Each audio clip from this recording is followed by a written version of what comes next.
Dumating na po tayo sa pinaka-importanteng yugto ng ating asembliya.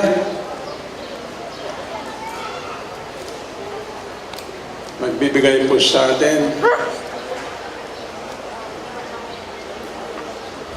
ng pasalubong at pabaon ang ating pong pinakamamahal na Arsobispo ng Lipa, Arsobispo Ramon Arguelles, haligi ng National Transformation Council. Thank you, Senator. Please sit down. Ako po'y nagmimisa kanina, doon ako. Kasi nandidiyan si Christ po ang talagang nandoon pag kami nandoon mga obispo. Pero gusto ko po, with due respect to Arsobispo Kapalya, na ang nandoon talaga yung mga hindi pare. Katulad sinabi niya, hindi obispo. Sa baba kami. At gusto ko pa dito sa lugar na ito, sapagkat nakukuha ng video, ay hindi ako kung dito nasa likod ko. Tanong ko kasi ng mga journalist, no, ng ating mga newspaper people, ay bakit daw po sa Lipa ginagawa ito? Ay nasagot na ho eh. Tinuro ko lang ho ay ire. Hinahanap lang kasi tinuturo ko. Narinig ako kanina eh. Sabi kaya sa Lipa, ay iyan. Hinahanap din nandun eh. Ay ire ka ako. Ire. Ang dahilan. Sapagkat ang Lipa po ay sagisag ng panalangin at pamalagi ng ina ng Diyos at ina nating lahat. Talagang pinalagay ko po ito dito sapagkat gusto ko po ay malapit sa akin, sapagkat lagi ko po kinakanta, kayo din ang mamatay ng dahil sa iyo. Sabi sa akin, nagpapakulong lang eh. Handa nga tayo mamatay para diyan eh. Sa ating bayan na nandigan ho. Ito naman po ay mula po ako ng bata ay nabubuhay na ako dahil dito sa inang simbahan. Sa lahat po ng ginagawa namin, nagsisikap po ako kay tapat na mamamayan ng ating bayan at anak ng simbahan.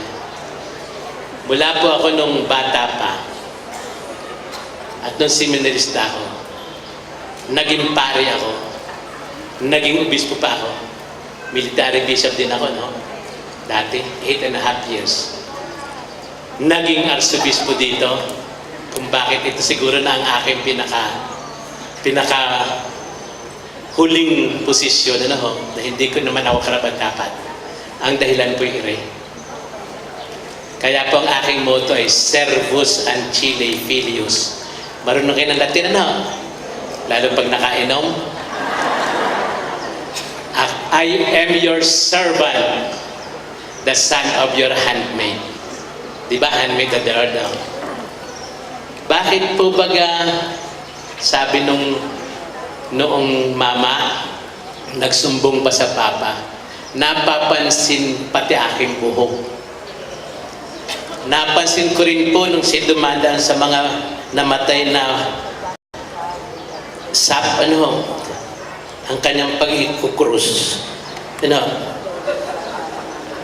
Kayo naman, sabi, mga tao kayo ni GMA eh. Alam nyo, ilang beses ako nagmisa sa Malacanang dahil din eh. Inimbita ako. Hindi po ako binayaran, ha?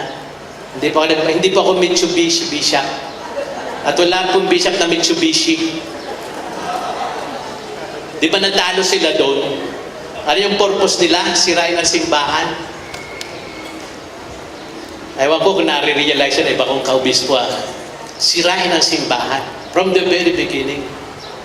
Dahil nga tayo, ang yung sinasabi mo, may moral. Dapat may moral leadership. Yun yata ang inaalis ngayon. Kaya immoral. Kaya po, hindi ako makatahimik eh. At lalong hindi po, sapagkat yan po'y may chapel eh. Hindi na po ako nakakapagmisa sa Malacanang ngayon eh. Hindi ko alam kung nandudun pa eh. Wala na daw yata eh. O sa stock room daw. Kaya po, tama si Glenn eh. Sabi ni Glenn, ito po si Glenn, kung lahat ng tanong ninyo tungkol sa Picos Ireho, expert. Sana makumbinsi ng mga tao. Sabi nga ni sister, sabi ko sa inyo, kaya gininiwala pa sa eleksyon ng 2016, maraming umaasa pa dyan eh. Hanggat ang Picos na yun ang ginagamit, lulukuhin kayo. Niloko na kayo, napapaloko pa kayo. At hanggat may Comelec tayong corrupt, walang mangyayari. Ito pong sabi ni Glenn, noong pong January 25, 2015, nangyari ang trahedya, no? Sinong may birthday? Birthday nino yung January 25. Ipinanganak yung January 25, 1933. Cory Aquino. Yung siguro ang regalo ng anak. Massacre. February 8 po, 1960, isinilang yung inyong Pangulo. Kaya 55 years old siya nung February 8, 2015. Ano ho? 1960 pinanganak daw.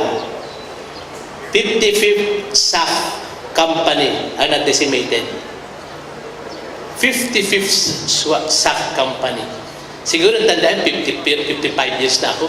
55th SAF company nadali. Yung pong kanyang bunsong kapatid, birthday, February 14, 1971. 44 years old siya. 44 ang forsaken martyrs. Bakit po ganun? Pakitanong nyo sa kanila. Tanong natin sa Diyos. Sabi ni Pope, maraming kayong tanong, hindi ko masasagot. Pero somebody out there can answer all your questions. Baka sakaling matanong natin sila, no? Pero from day one, lalo na dun sa ipipilit niya yung RH law, alam niya kung sinong kalaban niya. Ang simbahan. Siyempre, meron sa simbahang kalampi niya, no? 162 yata yung professor ng isang university, no? Ewan ko kung Catholic yun. Kaya, there is something supernatural in what we are doing. Ina-acknowledge siya ni Secretary, ina-acknowledge siya ni Senator. Marami sa nag-acknowledge. At naninikluhod tayo. Alam niyo kayong mga poor, sabi niyo, sana, pag nagkaroon bagong system sa National Transformation Change, sana, kami namang mga poor nandyan sa gobyerno. Kami po ang naninikluhod, sana papasok kayo ng gobyerno. Ay 99% ng tao, kayong mga poor eh. Ay bakit na nagmumuno sa inyo oligarch?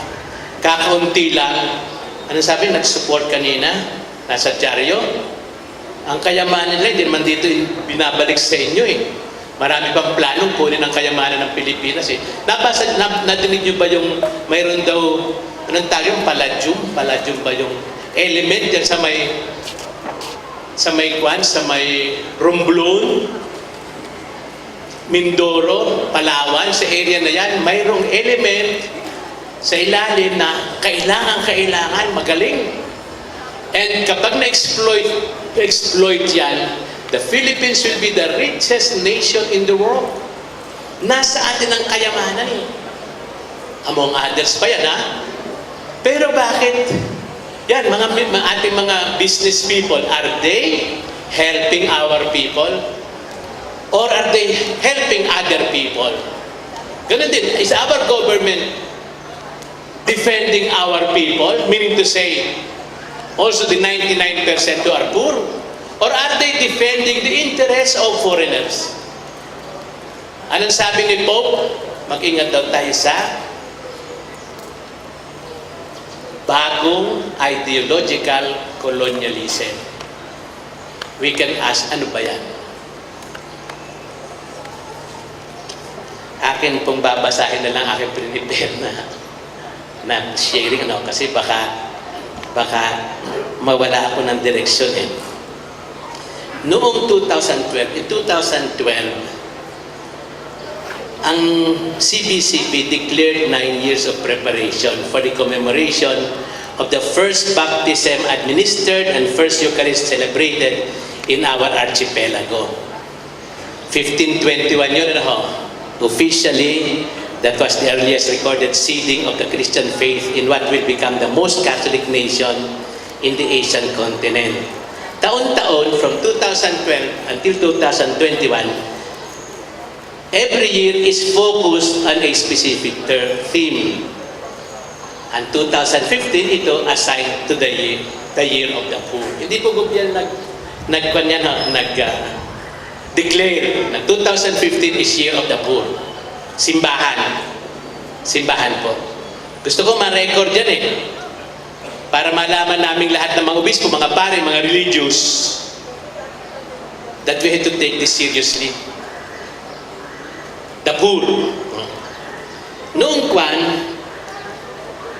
the Church of the Philippines decided to actualize its 24-year-old commitment to be Church of the Poor, for the poor, with the poor, according to the solemn 1991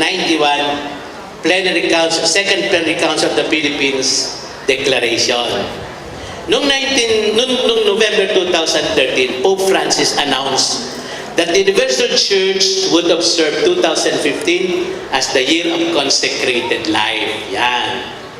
Kaya, medyo narate ang CBCP. Do we have to exchange 2015, year of the poor, with 2018 na assigned na year of consecrated life? The Bohol and Cebu killer earthquake, as well as the super typhoon Yolanda, moved the CBCP to observe the entire year 2015 instead of 2018. Lalo na sabi ng Millennium Development Goal, by 2015 daw mawawala ng poor. Mawawala na daw kayong poor. Papatayin. By 2021, wala ng poor. Eh dito 2015 wala tayong isa-celebrate, no? Yun. The church decided to observe 2015 both as year of consecrated life, maganda naman. Kaya nandiyan ang mga obispo, mga pari, mga religious, no? At together with the Universal Church at the year of the poor in the whole Philippines. Sabi ni Pope Francis, para bagang yung decision ng bishops ay tamang-tama. Pope Francis said, I am here, sanabi niya sa Tacloban, I am here to be with you. A little late, but I'm here. His being late refers to the fact that it took more than a year for him to be with the people of Tacloban. During the January 23 General Audience, 4 days after his departure from the Philippines, the Pope again stated, the main scope of my visit and the motive for which I chose to go to the Philippines, this was the main reason, was to be able to express my closeness to our brothers and sisters who suffered the devastation of Typhoon Yolanda. I went to Tacloban in the region Musig, where I paid homage to the faith and resilience of the local population. We are here today sa gathering to because we want to proclaim to the whole country and to the whole world the true purpose of the National Transformation Council. We heed the words of the Vicar of Christ, who said, I quote, I prefer a church which is bruised, hurting, and dirty because it has been on the streets, rather than a church which is unhealthy from being confined and from clinging to its own security. I do not want a church concerned with being at the center, kaya ako'y wala dun eh, which then ends by being caught up in a web of obsession and procedures, unquote. The NTC bishops, Catholic and Protestant, the ulamas and the imams pray and struggle to bring to our people the possibility of a transformed society and a renewed leadership To achieve that, we have to listen to the poor. Yan, dukha, pakinggan, pagbabagong tunay. Last Sunday, February 25, Davao Emeritus Archbishop Fernando Capalla presided, and I preached in the 12:15 Mass in Exodus Shrine. We were all invited to that Mass. The gathering inside and outside the church was not organized by the NTC as some people, according to the news, averred. But the NTC did not object. Instead, it cooperated in that prayer gathering. NTC is not primarily there because NTC is for transformation, not only of our political landscape, but even of our individual and communal consciousness. NTC does not advocate mere change of persons in government, since without change of heart and change in mental framework, a different regime with another face, but still of the same crop of oligarchs, will be no improvement for the country, but decline into more acute desolation. The NTC united itself with the so-called 222 coalition movement to the call for the government stepping down, but the said movement was not NTC. This long-planned assembly in Lipa is most demonstrative of the rationale of the NTC. At the center of this gathering and prominent is the role of the poor, the marginalized, the neglected. NTC decides to live up to Jesus' call and Pope Francis' call for mercy and compassion. Pope Francis' warnings and counsels guide NTC. Quote, "There is a worldly compassion which is useless. It is a compassion which leads us to put our hand into the pocket and give something to someone. If Christ had had that kind of compassion, he would have walked by, greeted the people, given them something, and then move on. But it is only when Christ cried and was capable to cry that he understood what's going on in our lives. In today's world, there is a great lack of knowing how to cry. The marginalized people, weak, those that are left to one side are crying. Those who are discarded, they're also crying. To learn to be evangelized by the poor, those that we help, the infirm, the orphans, they have so much to offer us. Do you think in the poor? Do you feel with the poor? Do you ask the poor that they might give you the wisdom that they have? Yan, that is yung words yan ni Pope Francis sa UST. Today, here in Lipa, we have heeded the Pope. I realized what the Pope was talking about when I celebrated. Papayak ako eh. I'm crying. The funeral mass for policeman lover Inocencio, one of the sub-victims of the Mama Sapano massacre. He was only 38 years old. His wife was his sweetheart from his youth. He postponed marriage because he had to support his ailing father. I talked with him and 4 younger brothers.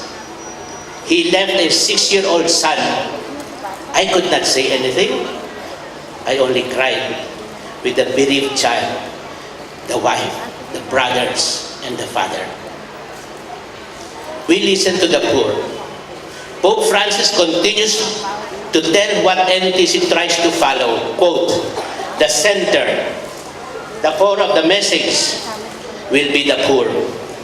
The poor who want to move forward. The poor who suffer. The poor who have faith and hope." In this commemoration of the 5th centenary of the preaching of the gospel in the Philippines, including the poor who are exploited by those who perpetuate so many social, spiritual, and existential injustices. As we go to the Philippines, I think of them. End of quote from the Pope. I also think of what happened on February 23, 1986. We were in the corner of Edsa and Ortigas, praying the rosary. At a certain point, Joey Lina went up a jeepney and pulled up a surprise cigarette and chiclet vendor. Then, through a megaphone, he shouted, "Mabuhay ang Pilipino! He was raising up the hands of the poor vendor. That gesture moved me to tears, reflecting on Mary's Magnificat, which says, He has put down the mighty from their thrones and exalted those of low degree. He has filled the hungry with good things, and the rich He has sent empty away. Alas, EDSA 1986 was taken over by the wrong leaders, or fresh leaders who succumbed to the temptation of pleasure, power, and glory, which the enemy of the real EDSA hero, God Himself, enticed them into. We are in a state where the poor is again shoved into the sidelines, only to be used for the selfish purposes of evil leaders. I quote this, I thank Greco for this, from Isaiah 3. O my people, your leaders mislead you and confuse the course of your paths. Your men shall fall by the sword, and your mighty men in battle. Was that not January 25? O bayan ko, niligaw ka ng iyong mga namumuno. Hindi mo malaman kung saan kayo pupunta. Mamamatay sa tigma ng mga kalalakihan. Mabubuwal sa labanan ang magigiting na kawal. This cannot go on. This must not go on. This is the reason for NTC. What does NTC intend to accomplish? NTC desires a set of leaders who give lasting importance and priority in governance and service to the poor. Already for the last 24 years, the Church in the Philippines has made it one of its top pastoral urgencies the creation and strengthening of the basic ecclesial communities. This is the answer to efficient, honest, God-centered governance. This gives stress to the capacity of the poor to rise above their misery by solidarity with one another and renouncing dole-out system of daily sustenance. Like yung, anong tawag doon?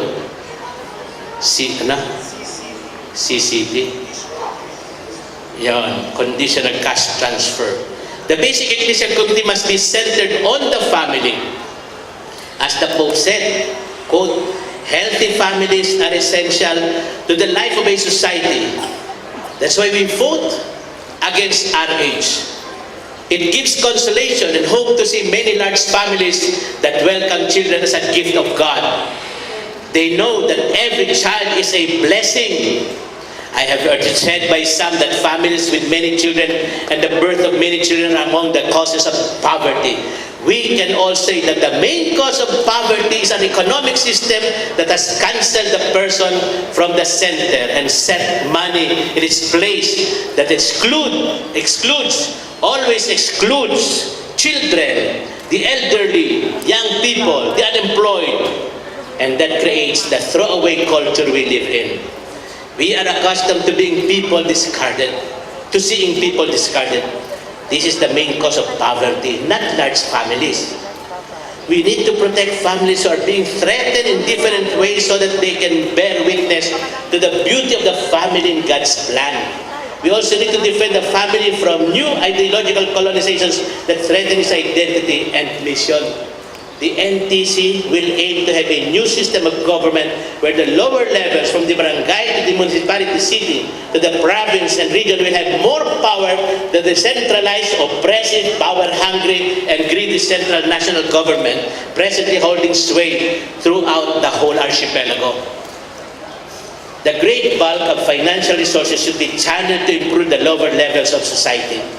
Paramount is the conviction that if the huge amount of taxpayers' money is used not for the population control, but instead for education and employment opportunities, the Philippines can prove to the world that population is the greatest asset of any country. Great importance to NTC, following the Pope's call, is also the youth. He said, quote, it was a great joy for me to be with the young people of the Philippines, to listen to their hopes and their anxieties. I want to offer them encouragement in their effort to contribute to the renewal of society, especially through service of the poor and safeguarding the environment. Unquote. NTC will pursue this desire of the Pope. The youth, the future of this nation, have to be saved from the unscrupulous persons who promote lustfulness, worldly power, and vainglory. These persons are often occupying responsibilities in government whose positions are obtained through bribery, fraud, or force. The youth must be preserved from drugs, gambling, sexual perversions, and all other vices that only enrich the immoral and impoverish further the poor. Pope Francis says again, most especially to the young, care for the poor entails rejection of every form of corruption. For corruption robs the poor. It calls for a culture of honesty. There are many things we can still say about what the NTC aims after. But for today, let it be proclaimed loud and clear. NTC wants a change for the better. To achieve this necessary end, we need to include the great majority of the poor in fashioning the destiny of the Filipino people. But always with God who hears the cry of the poor. Enough of the rule of ungodly people who destroy the family, destroy the democratic institutions, destroy the moral and morality of our uniformed personnel, destroy the future of our youth. We listen to you, farmers, fishermen, urban and rural poor, laborers. The church social doctrine is not lacking. The church commitment is already expressed in words. It needs only to be translated into action. NTC seeks the guidance of the religious for the future of all our people. May religious leaders not fail God nor our country and people. Let us act now. Change our system according to those of God, according to the social teachings of the church. Mary, mediatrix of all grace, has been always our inspiration, companion, and great helper in combating the anti-life forces, in eradicating corruption wherever it is, in creating a new future for our nation. Mary loves this pueblo amante de Maria. She is with us. She doesn't fail us. So with confidence, let us say aloud, now is the time for transformation. Now is the time for action. Now is the time for the poor to lead because God is with the poor.